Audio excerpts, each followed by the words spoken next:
I have been wanting to play Shadow of the Colossus for the longest time. The original game came out in 2005 on the PlayStation 2. In 2011, we received an HD version on the PlayStation 3. Here we are with this beautiful remake of a game many have described as being far ahead of its time. After playing it, it's easy to see why. Hello ladies and gentlemen, I'm Dreamality, and welcome to my review for Shadow of the Colossus.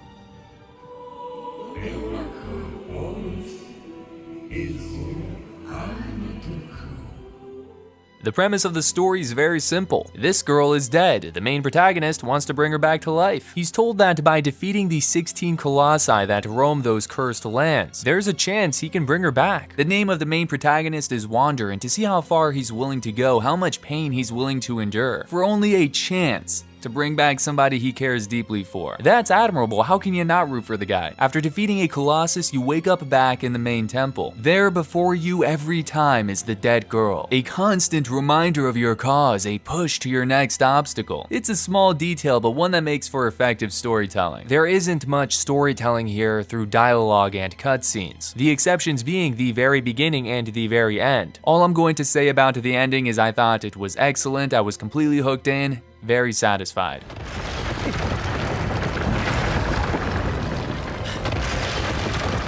There are 3 difficulty settings to choose from. On normal, the game took me about 7 hours to complete. Here's the mission structure. You start in the temple, you go outside, find where you need to go, defeat Colossus at a destination, wake up in the temple, and the circle begins anew. This is an open map and it's fairly large. You can go where you like, however there's very little to do or explore. People, this isn't the Mushroom Kingdom. Immediately the tone is established. This is a grim, desolate area. There is a sadness in the air. So on one hand, it makes sense that the world is empty. On the other hand, you can see everything the world has to offer in just the first hour. There's very little keeping the player engaged in between colossi battles. This is probably part of the reason why you need to mash the triangle button versus holding it down to get your horse to move. Make the player feel like they're doing something. For me, traveling became more of a chore and less interesting. It threw off the game's pacing as a whole. My problem with the pacing can also be attributed to the fact that there's no development in the story until the very end. All that aside, let's talk about the main focus, the game's bread and butter, the colossi. This is a game of boss battles. There are 16 colossi to defeat. Each colossi requires a different approach. At your disposal, you have a sword, a bow, some arrows, and your trusted steed, Aggro. That should be enough, right? Your goal is to kill the colossi,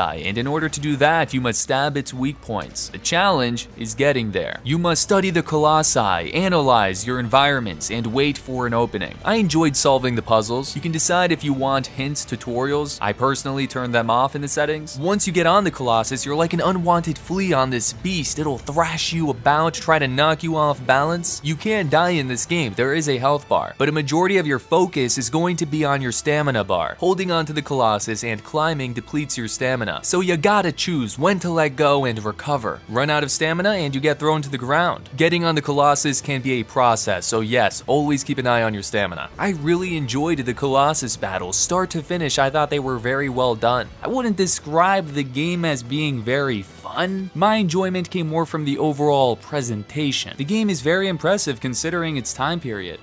Replayability for me isn't very high. It is a game I want to replay at some point to relive the experience, but it's the type of game I put down and I wait for half a year or a year to jump back into. Without spoiling anything, after completing the game, you do unlock some stuff. You unlock some options, but nothing that has me craving another immediate playthrough. Early on, the controls are frustrating. Stick with it. You may not like it, but you will get used to it. Throughout my entire playthrough, I only ran into one glitch, one bug. The guy got stuck underwater. Forget about saving the girl. He wants to break the world record for most underwater backflips. Everyone, let's all take a moment to give Blue Point Games a massive round of applause.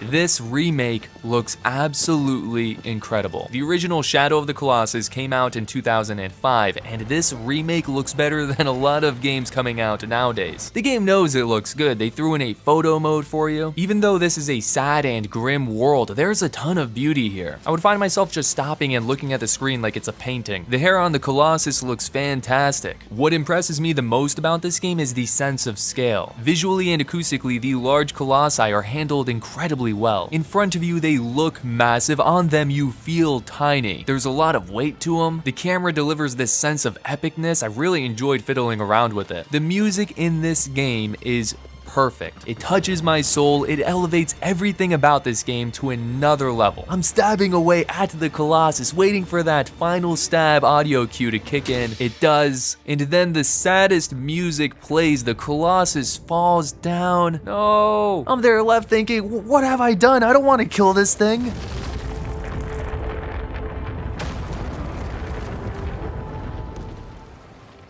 If you have been living under a rock like myself, you missed the original, you missed the PlayStation 3 remaster. This is the perfect opportunity to jump in. I completely agree, the original was way ahead of its time, and still to this day, Shadow of the Colossus holds up very well. The game does feel dated in some areas, the controls at times specifically. For myself, this was a must play. I wouldn't recommend it to everyone. If you enjoy games that are labeled as art, games that give you a unique experience, games that earned a place in video game history, then I recommend it. You have heard my thoughts, now it's time to share yours. Let me know what you think, how you like the game. I hope this review was helpful, I hope it was enjoyable. If you have any questions, fire away down below in the comments, I'll do my best to answer them. And of course, thank you for watching.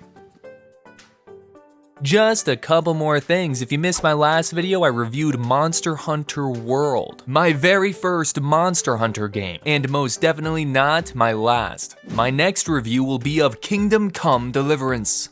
I shall tryeth to delivereth it fast. Okay, my old English needs work. That about does it. I'll see you soon, and thanks again.